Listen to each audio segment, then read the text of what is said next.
كالذي بيده الملك وهو على كل شيء قدير الذي خلق الموت والحياة ليبلوكم أيكم أحسن عملا وهو العزيز الغفور الذي خلق 7 سماوات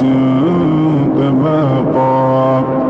ما ترى في خلق الرحمن من تفاوت فارجع البصر هل ترى من فطور ثم ارجع البصر كرتين ينقلب إليك البصر خاسئا وهو حسير ولقد زينا السماء الدنيا بمصابيح وجعلناها رجوما للشياطين وأعتدنا لهم عذاب السعير وللذين كفروا بربهم عذاب جهنم وبئس المصير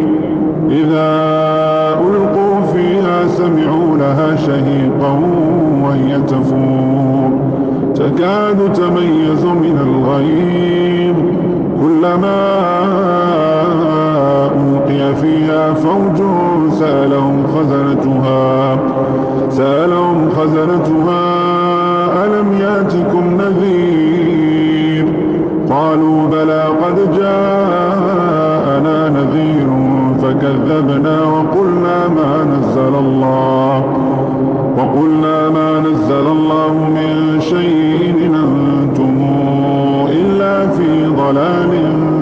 كبير وقالوا لو كنا نسمع أو نعقل ما كنا في أصحاب السعير فاعترفوا بذنبهم فسحقا لأصحاب السعير إن الذين يخشون ربهم بالغيب لهم مغفرة وأجر كبير وأسروا قولكم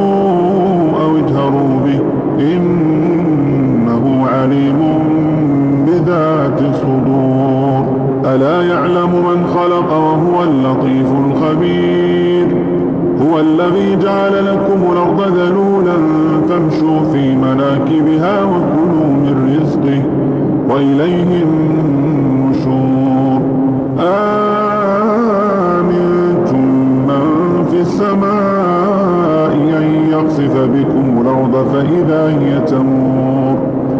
أمنتم من في السماء أن يرسل عليكم حاصبا فستعلمون كيف نذير ولقد كذب الذين من قبلهم فكيف كان نكير أولم يروا إلى الطير فوقهم صافات ويقبض ما يمسكون إلا الرحمن إنه بكل شيء بصير أمن هذا الذي هو جند لكم ينصركم من دون الرحمن إن الكافرون إلا في غرور أمن هذا الذي يرزقكم إن أمسك رزقه بل لجوا في عتو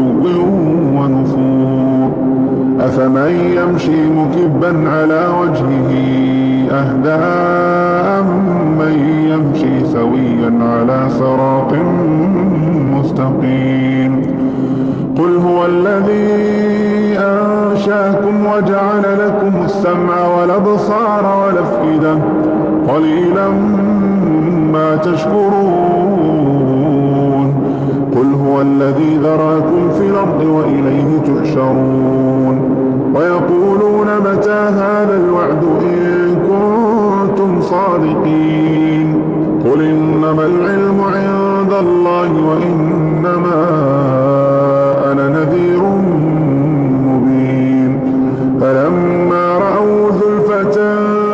سيئت وجوه الذين كفروا وقيل هذا الذي كنتم به تدعون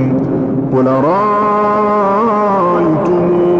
إن أهلكني الله ومن معي أو رحمنا فمن